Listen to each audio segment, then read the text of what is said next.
Oh, we have the luck of the Irish with us today because it is St. Patrick's Day, and I want to go over with you 5 Irish whiskeys that are some interesting pours, and you should be having this St. Patrick's Day, or at least trying them. I'm excited. Let's get into it. Let's go.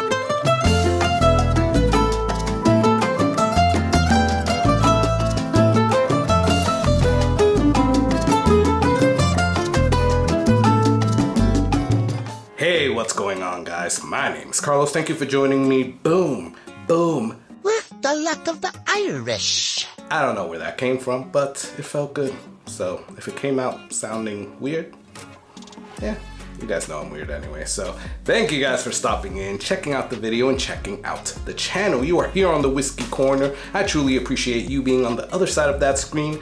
You guys are all amazing. Thank you, thank you, thank you. So it is St. Patrick's Day, and I will come out and tell you, I am by no means a whiskey expert overall, but I have even less experience in Irish whiskey. So we just had Stacy from 4 Leaf Whiskey, and the amount of knowledge that she has in Irish whiskeys is just so amazing. So go and check out 4 Leaf Whiskey. I'll put it here or here. And we just did a live stream with her this past week, and it was amazing. She sent us 4 different samples of some crazy, funky Irish whiskeys that, quite honestly, all except for one were amazing, and that one is just because it kind of gave me a little black licorice. But go and check out the live stream. I'll put it here or here, and you guys can see for yourself. It was a really good live stream, and unfortunately those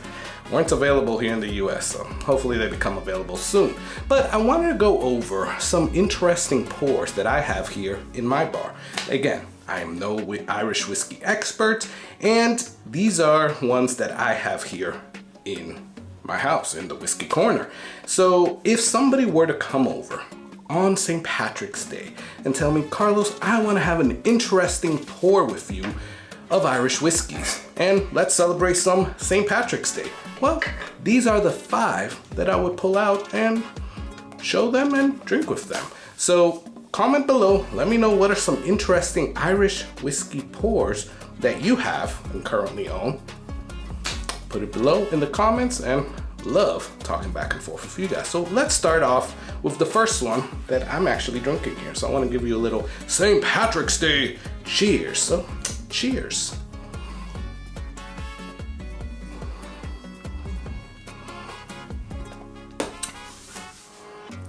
That is a good one.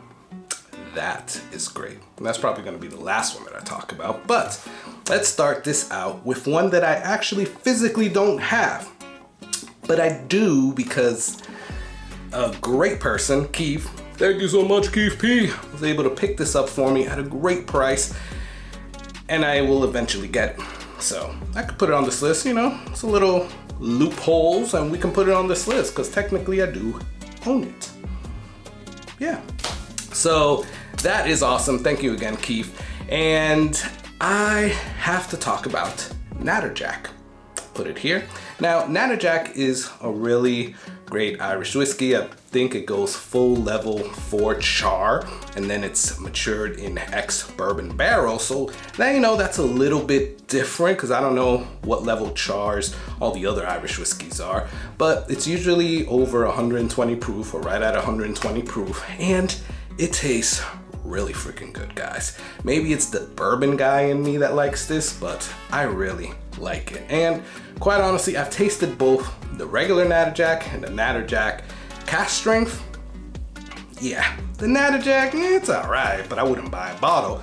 Where it's at is this cask strength. This thing is so freaking good. You definitely get like the bourbon notes. I mean, at least I do, but then you're getting a little bit of like sawdust, you're getting a little bit of like butter, some fruits, and then you're also getting some of those bourbon type of notes, like some caramel, some spiciness, maybe some almonds. It is, and some Pepsi Cola type of note. It is a really good pour, and I really do think it's interesting, better than some of those other Irish whiskeys that I've tasted out there. So go and get yourself a Natterjack cask strength. Another cask strength that I will talk about, and we'll get straight into it with this number 2, is Blue Spot. Oh yes, this is aged 7 years. This is part of the Spot series from Mitchell & Sons, and this is a cask strength, so it's 117.8 proof. This one is at least matured for at least 7 years in bourbon barrels, sherry butts, and Madeira casks. This thing is phenomenal. I have a review coming out for it that you guys will see after St. Patrick's Day, but I'm gonna leave my thoughts on this till then. But definitely it is an interesting pour, and I think that you guys should try to pick this up for around MSRP and experience it for yourself, because this is definitely an experience that you need to have and an interesting Irish whiskey pour.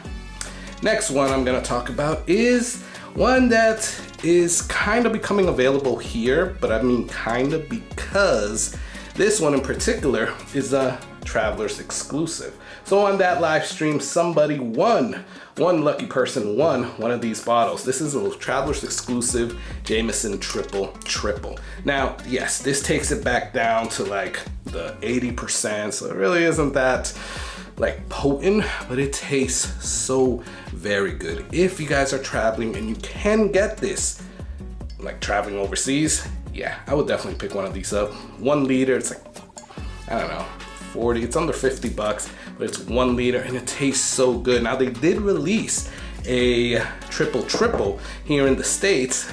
From what I've heard, it's not as good as this Traveler's exclusive, but it still is good. So if that's the only triple that you can get, well, then I would get that as well.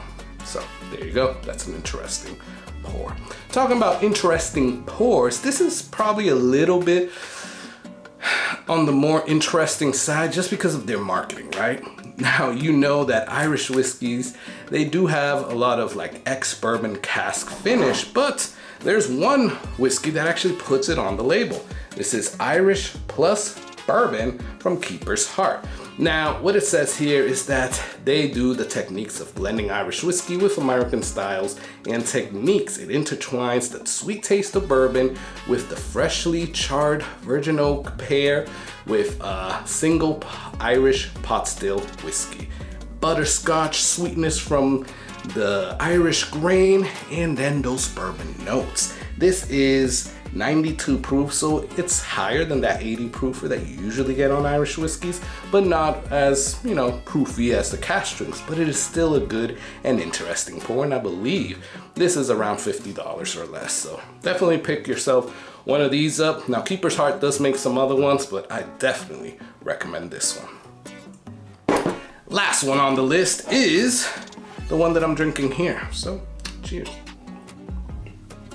And this is JJ Corey. Now, this is from Louise McGuane. Now, she was involved with a lot of Irish whiskeys, and most recently the Kentucky Owl St. Patrick's Day edition, which I like a lot. This particular one, now they're all single barrels. This is an American single malt, a single cask, single malt Irish whiskey, single barrel, aged 8 years, matured in ex-bourbon cask from Kentucky, and then finished in Pajarets cask from Jerez, Spain. Awesome. This is about 120.6 proof and tastes so freaking good. I would drink this every freaking day if I could, but you know, I gotta go a little easy on it. And it's so good, guys. I definitely recommend it. And these are the 5 that I would recommend to somebody and drink with on St. Patrick's Day if they come over my house and ask me to have a pour with them. What are the ones that you find more interesting? Put them below. Let me know. Love talking back and forth with you guys. Please do me the favor, like or dislike this video. Please subscribe, because as little as 1 subscription will help out tremendously. Please check out the Patreon in the description, and until next time, I'm gonna finish my little JJ Corey here. I want you to have an amazing and happy St. Patrick's Day. Keep the shenanigans down and enjoy that whiskey. Cheers.